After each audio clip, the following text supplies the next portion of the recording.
this segment, we are with Steve Sutherland of Konami Gaming. And Steve, every year, it's almost like we've got a broken record. Every year we say Konami Gaming is making great strides in North America. It continues to grow in market share.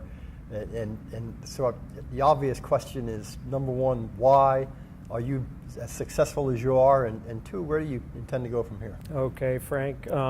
First and foremost, thank you for having me here. I think Konami's success is really just based on a strategy that we committed to. About 15 years ago, I joined the company in July of 2000 when we opened the doors. We're executing to that strategy. It's a very measured, calculated approach on execution, and that's both on our games and systems side of the business. And it's allowed us to grow year after year. So I think that measured approach has gotten us to a certain stage, but I think there's certain events that we've seen here over the past year that Konami's got to look a little bit more broadly at the market, but that's also part of the strategy. I think, some of the people have been, questioning Konami as, what's your online strategy? What's your strategy related to table games? What's your strategy related to many other things? As we take a look at the world, there's some great opportunities out there, but as we evaluate that, that's also measured. Because when we step in, we want to ensure that we step in with a very profitable business model. So everything we do is based on that approach, and that's what the basis of our success is. Great. We've certainly seen a lot, as you've just alluded to, change in the industry in this past year, much of which has been consolidation. Correct. And some of that consolidation was inevitable because you just have the proliferation of suppliers in an industry that's not growing as fast as the number of competitors is growing. But part of it is strategic. You've got companies now like that are lottery companies, they're slot machine companies, they are interactive companies both as providers of services and games to others and also as operators themselves. As Konami begins to broaden out its in its measured way, will that be done primarily internally, or will there be acquisitions involved? Okay, I think we've demonstrated through our 15 years of existence here in North America that our strategy has been focused on organic growth. We have done very strategic tuck-in acquisitions, but it all goes with that strategy. So today I would state that our continued strategy would be that organic growth.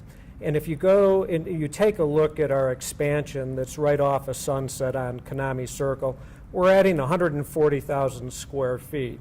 In that addition, a lot of people think that it's all about manufacturing additional capacity. Yes, I need that. But I think we all have to remember on the manufacturing side, we're in the R&D business first and foremost, because without successful R&D, I don't need sales, I don't need service, I don't need administrative services, and you definitely don't need me. So in effect, that building's all about more than doubling the space to increase our R&D, and that's in support of our current North American game sales effort, our international game sales effort, and our systems business, but also multiple new initiatives that we're taking the company down the path with, and that will be done as a combination of tuck-in and 100% organic. As I take a look at the view of the marketplace today, and I think we all have to address this as manufacturers, our demographic of game players is changing.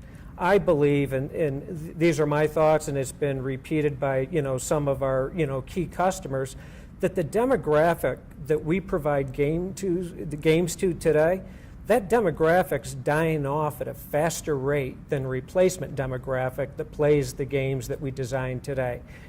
As an industry, we'll adjust to that. That's just the nature of the business that we're all in on the game supply side. But the key component is to understand that patron of the future.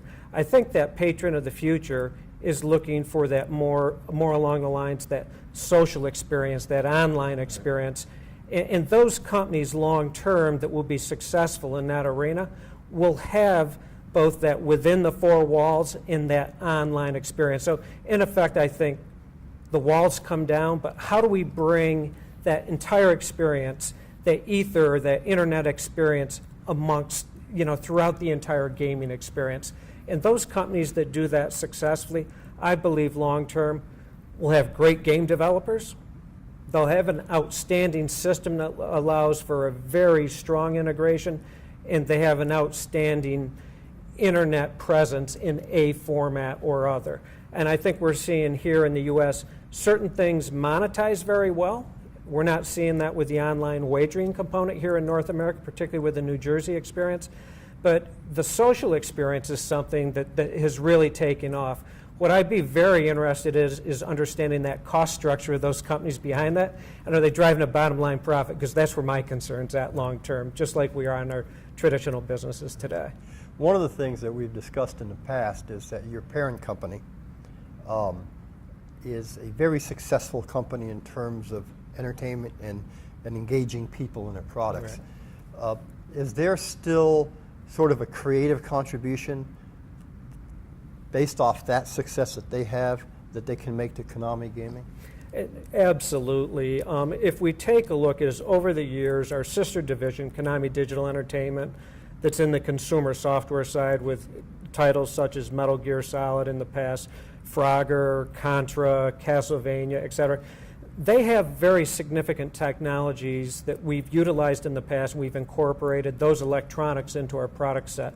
We're at that point where we're now securing intellectual property from them. You saw it last year for the first time with the Titan 360. We originally built 5 units. We put it out as a test case to see if we could learn certain things about patron demographic.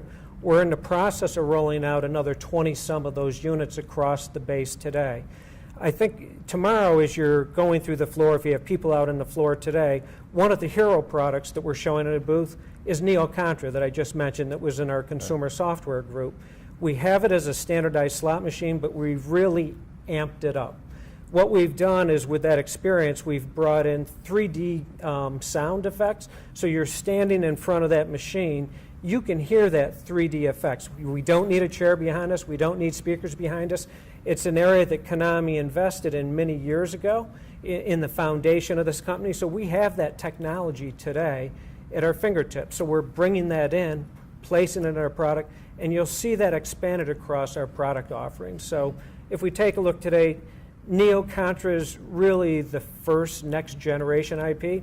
We could be taking a look at potentially Frogger in the future, Castlevania if the company so decides, which appeals to that younger demographic. But also, at that same point in time, we can learn from that experience that they understand that patron. That's very key.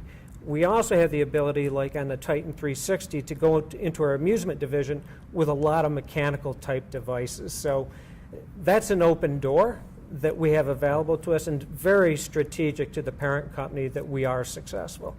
If you were to look out 3 or 5 years from now, what would Konami Gaming look like? 3 to 5 years from now, Konami overall, the gaming and systems business will minimally be a $500 million a year business. That's my commitment to the company. That's what our goal is. I hope to be well above and beyond that. But if we take a look at the product sets that we're providing, we have to keep in mind that our industry is not based on revolutionary change, although everybody jumps on the bandwagon real quick on marketing campaigns, acquiring companies without necessarily a business model that produces profit. I believe that you'll see all our companies in transition, but Konami specifically, will it be addressing the current slot player today? You'll see product that's targeting that younger demographic. We will have social aspects of that that's tied in on the gaming floor and through the system. So it's going to be, in effect, a global experience so we can appeal to all those patrons. We really need to find a way to appeal to that younger patron. So that's on the game side. On the system side, we have a very significant lead in understanding that patron from a 360-degree view. That the focus historically in the past from a systems perspective has been on, the patron worth at the casino level. Well, what about that patron that comes in and utilizes the hotel, the restaurants, the shopping? In particular, look, here in Nevada, is gaming just becoming another amenity? And I think we may be there today. So that patron that's coming in, we have to look at his total worth. And so we have to be able to attract that patron to the hotel, to the restaurants, to the casino floor. But in order to retain him, we're going to also have to reward him for where his spend is within that casino. And I'm certain if we take a look at all the major casinos around the world, they want to keep that patron within their four walls, or at least within their family, their entity. So for, MGM, if they're playing at Aria, they definitely want them to go to another MGM property. They don't want them to go to Caesars. So I think that's really the next frontier as we take a look at the system side. But I think also integration with the game side, on this side, we can definitely make that happen. Okay, great. That's a great overview, Steve. Thank you. Mm-hmm. Is there anything else you would like folks to understand about Konami? I think at many times the company's misunderstood. I think a lot of people were very much expecting us, with what we're doing today, bringing in Neo Contra, and some of the other things like Titan 360. I think they were thinking that we would do that first and foremost when we entered the marketplace. What we can't forget is who's our demographic, who's our player, what is the casino buying at that point in time. So I think where we're at today is we're going to commence to see what the industry expected of us in 2000, calendar year 2000. So you're going to start seeing that ramp up over time. Those are exciting times for me and for Konami, and I think the more we can execute along that line, I think not only will everyone in the industry, our company, our employees, but I even think our chairman, the founder of the company, very, very excited to see some of these assets start playing across the various company entities. And your chairman founder is still very active? Very active, yes, which is good. Right, absolutely. Most of the time, I would say. So. Yeah, I think so. Right. Steve, it's been a great overview. Thanks very much. No, thank you. Thanks, Frank.